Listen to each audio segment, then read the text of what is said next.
We are back on Kind of Sound with my friend Meg Kelley. Meg, how are you? I'm doing great. How are you doing, Giles? Just absolutely wonderful. It's lovely to see you again. It's super exciting because we have the Veganic Summit starting November 8th to 10th, 2024. And Meg, we love veganic, but for the people out there who might not know what we're talking about, let's just start there, please. What is veganic? Absolutely. So, veganic is very similar to organic. So, we're doing farming and gardening without any pesticides, without any chemical fertilizers, without any chemicals at all.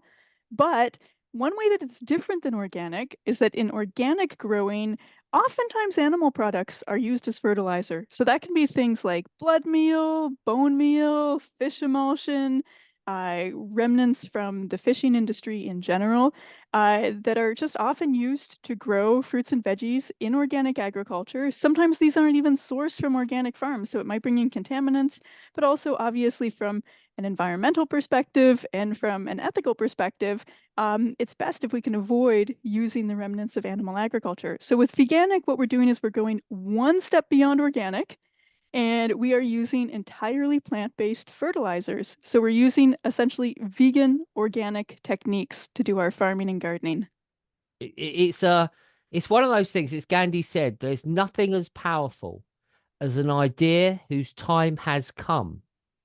And I truly believe that now is the time for veganic. I mean, it's obvious to me, someone who's looked into this for some years. It's obvious to you. And I think the Veganic Summit, and you can sign up. I'm just going to give it to you now. Ladies and gentlemen, it is veganicsummit.com. You can secure your place, get your free ticket for this amazing event. And if you are listening to this after the event, maybe you're listening to this in the future. I don't know, you might be on Mars listening to it. Well, I don't panic, go veganic is the message that I'd have to say there. And a brilliant website, learnveganic.com.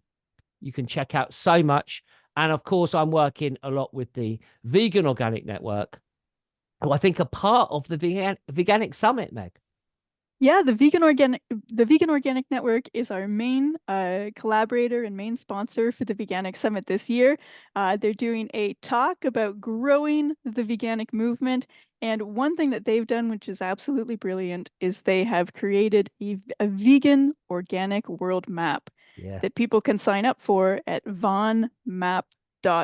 That's VONMAP.org. And it's an awesome map because it just brings together people from around the world who are either veganic gardeners, veganic farmers, or people who are just interested in seeing veganic become bigger. People who are interested in being able to buy veganic food from the grocery store. They Mm. can add themselves to the map too, just to show their support of the veganic movement, even if they're not growing themselves.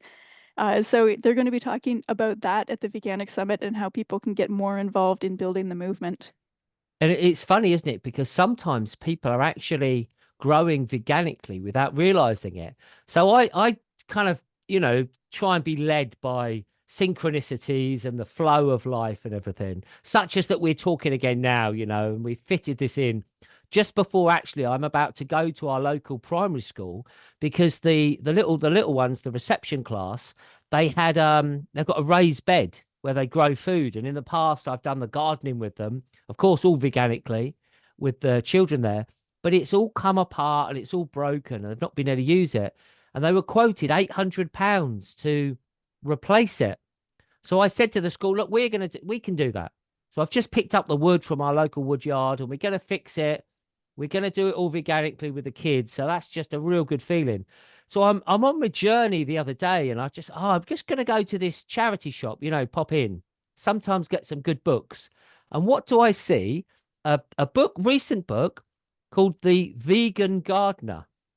And it's all about veganic growing. I'd never heard of the guy before, never seen the book before. An amazing book. So I'm at the shelf buying the book, and she goes, "Oh, that looks like a good book." I said, "Yeah." She says, "Well, I'm a head gardener." I said, "Oh, well, this is about growing without any animal inputs and organically." She says, "Well, I grow organically." And she says, "Actually, I don't use any animal inputs either. So I think that's the thing, isn't it? It's and as Dan from Vegan Organic Network said once, we're at a festival and we're in Cornwall. And he said, "Look around you, look around." He said, "All this land around us is veganic. It's just nature, isn't it? It's the way nature intended." Yeah, absolutely. And, I think when you mentioned people being sort of accidental veganic Mm. gardeners, I think one way that happens a lot is when people are doing their own compost at home, and that's the main way that they fertilize. If you have a compost pile and you don't put any animal products into it, well, then that's veganic compost. So, as long as you're not putting in bones or eggshells or anything like that, if you're just putting in your fruits and veggie scraps and some leaves and or sawdust or things that are plant-based, then you've got veganic compost. And so veganic doesn't necessarily need to be something that's super complicated. It can actually be really, really simple. But Mhm. beyond vegan compost, there are tons of other things that we can use. There are so many ways that we can fertilize using plant-based techniques. Absolutely. I think it was you that explained it to me once, Meg, and you said, if we're if we're putting all these nutrients to an animal and then we're using the animal manure, we're actually wasting a lot of it. If we actually used it directly, if we break up that plant matter and put it on our soil directly, then we're going to get more nutrients. It's kind of a light bulb moment for me. I'd never really thought about some of these things before, but when they're explained, and I think this idea of this veganic summit is incredible because you are bringing together experts from around the world like yourself. So maybe Meg, you can just tell us about some of the people that are going to be sharing their wisdom. Yeah, absolutely. So, on the gardening side of things, I'm going to be giving a talk about composting. So, if anyone's kind of starting out, wondering how to get started, wondering what's the best first move, composting is really it. Because even if you're not gardening yet, starting to compost even a year or two before you start gardening is a great idea. So, I'm giving an intro talk to composting, and I'll also be giving a talk about how you can veganize your garden. So, what are some of the common things that are non-vegan in gardens, and what are some of the ways that we can move toward using fully plant-based materials? And then we have some folks who are talking about more the kind of homesteading side of things, how we can grow a larger percentage of our own food. So, as an example, we have Armando Cruz, who's joining us from Portugal. He actually had some very bare, lifeless soil that had been covered in plastic for 20 years. And he went around to all of his local coffee shops, picked up all the coffee grounds, composted those, and totally revitalized his soil. And now he's got about 60 or 70% of his own food being grown locally or stuff that he trades with, friends who are also growing locally. And and then we've got people joining us talking about farming. So, as an example, on the small scale side of things, we actually have a farm tour from Martina Schaefer, who is in Canada. And she's talking partly about how she had to creatively get some land. As you know, a lot of young people, especially, are interested in farming. Mhm. Land prices have gone way up. Farming's Mhm. not exactly the most lucrative of professions.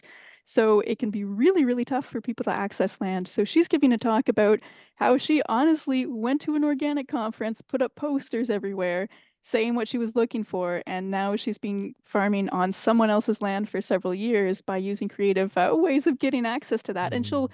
she'll also be talking about how she uses green manures for fertility, and green manures are, in short, plants we grow to feed back to the soil so that the next generation of plants gets those nutrients.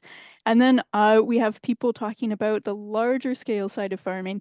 So there's a farm in Switzerland called La Ferme du Château, and they are going to be talking about how they're growing spelt and making pasta out of it, Wow. how they're growing sorghum and making sorghum syrup, which is similar to molasses, how they're growing chickpeas and soybeans and things like that. So we've got kind of all of the scales represented. And then we've got some cool specialty topics. We've got Ian Tolhurst from England telling us how he makes seedlings in a way that's veganic and peat-free.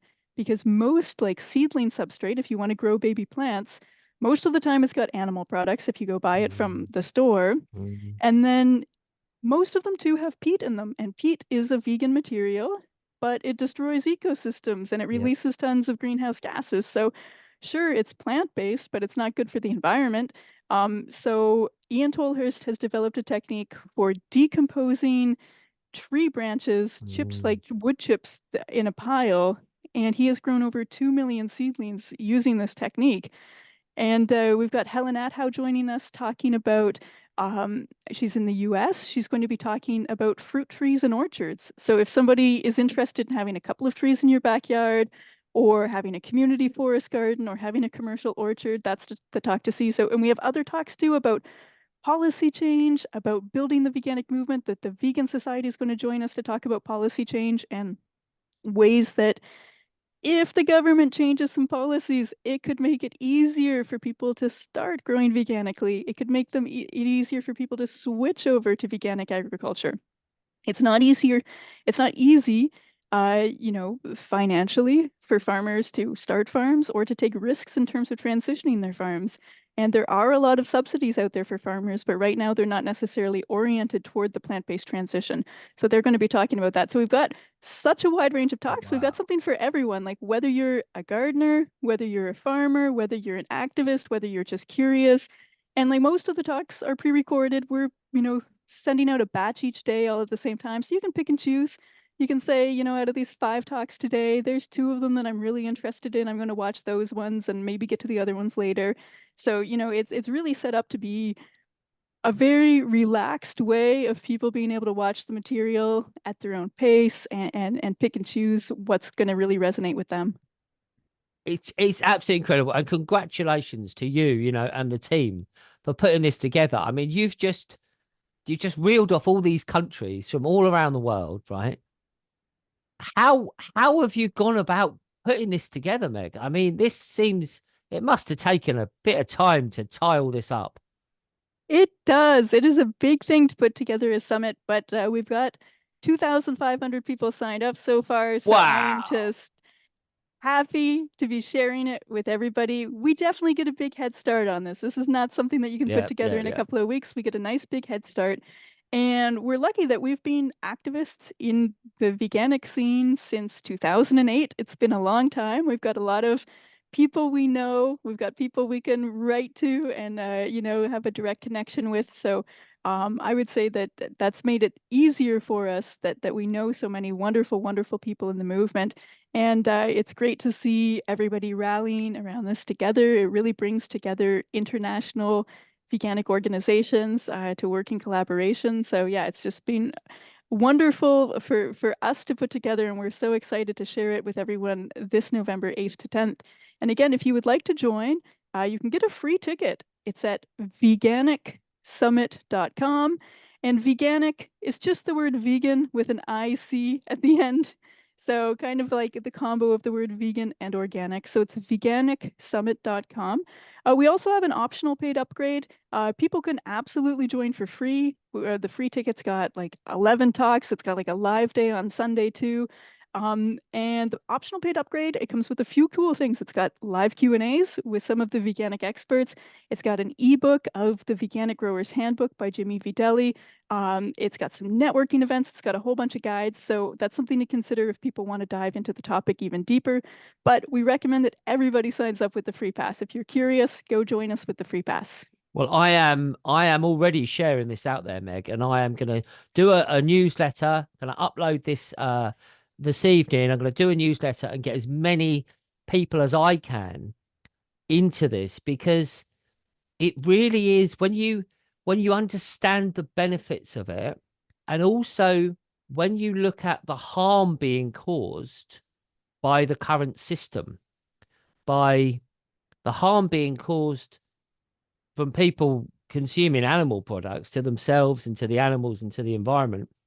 And when you look at the harm being caused by the the chemicals and the pesticides, and I was having a chat with this guy, and he says, "Oh, my friends think I'm like crazy because I grow my own food, and I'm growing my own food organically. They can't understand why I would do it. All the time it takes, all the effort it takes."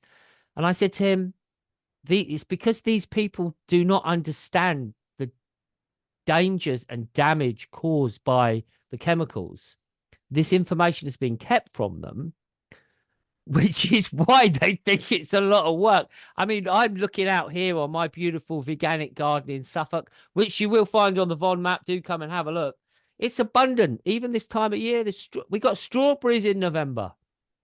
You know, I've just finished eating me grapes. Oh, and I tell you what, Meg, I eat a raspberry, and I eat one raspberry, and it seems to have the goodness as 20 raspberries that I'm getting from my local organic shop, which may be they're from Chile or something. You know, they've been sent over the, sent over the air or whatever, and they're, they're nice. But just that one raspberry, the concentrated goodness in it.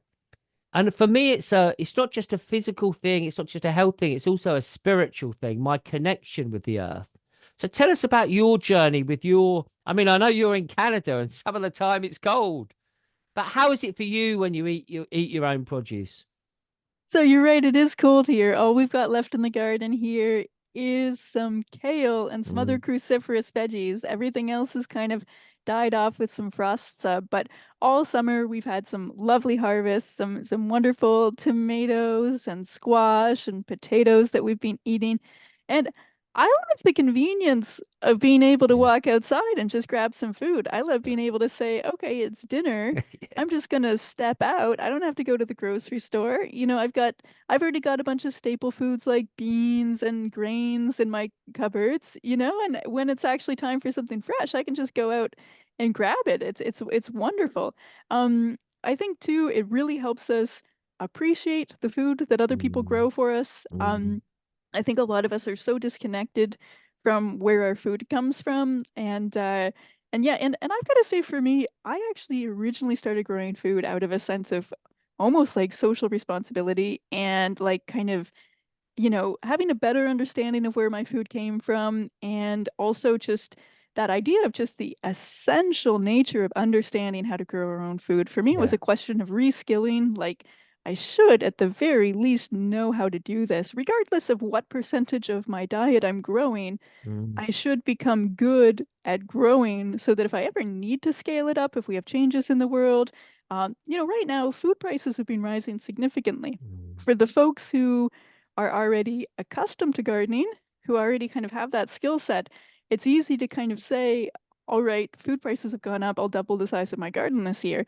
Um, as long as we've got the space for it, or I'll plant more densely, or I'll do successive sowing so I can get more out of the same space. So I really think it's just such an important um, skill for people to learn, even if you start very, very small, just to gain an understanding of how it's happening. So for me, that was actually my initial starting point back when I started my first garden, like 2008, or actually at the time I was helping a friend garden who was teaching me how. And I I actually discovered how joyful and how exciting and how yeah. fascinating it is by doing it. It was one of those things in life where I did it because I was like, I should do this. And then once I started doing it, I was like, wow, this is fascinating. This is exciting. This is delightful. This is an incredible learning journey. It's amazing to watch the plants. And I didn't actually know that I was going to feel that way about it. And I mean, all these years later, I still feel like that in many ways. So of course, there are some Mm, things that become, a little bit routine where you're like, okay, I'll just, do this step in my garden just, because it needs to be done. But even then, there's still always that fascination of just starting with these little seeds, tiny, tiny, tiny little seeds, and then just seeing it turn into this big plant that just provides so much abundance. it is magic, isn't it? And that's one of the reasons that I'm excited still to be involved with the growing at the primary school, at our local primary school. We had a clear up of the school recently, and there was about 20 kids, about, I don't know, maybe 5, 10 parents, and some of the teachers came out. And the energy it created, the joy it created of these children tidying up. And I think to learn how to grow some fruit and some vegetables and some herbs without the use of harm, without the use of chemicals, is one of the most important. It should be a foundation of our education system. And if that means, having to fix a raised bed, for the school, and you know, put in a shift and show the children some things, so be it. If it means taking all this time and dedication that you've done to put together the Veganic Summit, so be it. I'm looking forward to it. It's the 8th to the 10th of November. Now, Meg, if people are listening to this, you know, in the future, let's say, if they, you know, they're a bit late on, will they still be able to access the content? So we do leave it up for a while. So it depends what date. We sometimes have other activities that come up at other Yep, points in the yep. year, or we might take it down one year as we're preparing for the next one. But if you're listening to this a few weeks later, absolutely go and sign up late. That's totally fine. But I would just say go to veganicsummit.com, see Yep. what's happening there, Yeah, yeah. and for sure. And the other thing too is, as you mentioned, Giles, we have another website that's learnveganic.com. We teach veganic gardening courses there. We have a session that's happening in February, March 2025. And we also have a free guide there to 20 veganic materials for your plant-based garden, where people can actually go and just find out like what's the wide variety of ways that we could fertilize using vegan techniques. So no matter what time of year you're listening to this, there will be something that you can go explore. Absolutely. Well, Meg, on behalf of the planet, on behalf of the animals, on behalf of people's health, on behalf of Kind of Sound, I would like to thank you and the team for putting together this incredible event. Thank you for giving up your time. I know we're getting ready for the summit. I'm getting ready for the summit. I'm excited. I know a lot of people are. 2,500 Kind of Sounders. Let's lift that figure and let's spread the message of veganic, an idea whose time has truly come. So, final words to you, Meg. Yeah, I just encourage absolutely everyone, if you are even just a little bit curious about veganic growing, come and join us at veganicsummit.com. You can sign up for free and you can hear from veganic farming and gardening experts. So I encourage everyone to join us this November 8th to 10th. Wonderful. Absolutely wonderful. Well, I think we've covered it very well there, Meg. Fantastic promo. Thank you, Kind of Sounders. Look, we're going to play out with a bit of music. This was a song that we wrote for the Vegan Organic Network. Um, and it is called Vegan Organic. You're listening to Kind of Sound. It's green, it's kind, it's clean.